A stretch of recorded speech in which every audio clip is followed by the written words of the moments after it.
really kicked on from that game. They set the standards in that game and the tone of it and the intensity. They talk about the England way. They did absolutely that and have continued it, and they will need it again today for sure. And many people expected tonight to be England-Germany, but of course they finished second to Sweden.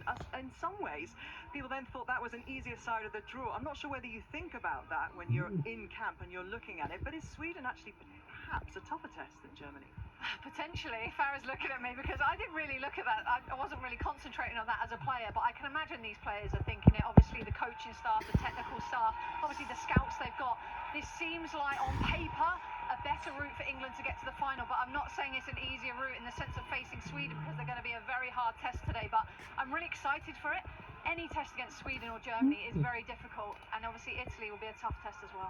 Yeah, Sweden come in, as I mentioned there, 15 wins on the bounce, looking really good, comprehensive victories in the group stage. What is the feeling back home, Jonas, about this group of women? I feel like they might have underachieved over the last few iterations of this tournament. Yeah, I think it's a feeling of harmony. I think compared to England, Sweden has had a very harmonious way onto this game over here. They have not really been tested, even if the first 20 minutes in the Germany game was probably the biggest test, but after that they were sailing and they got a player sent off in Germany. So I think for Sweden, really, this is going to be the first big test, what England as a group already have had.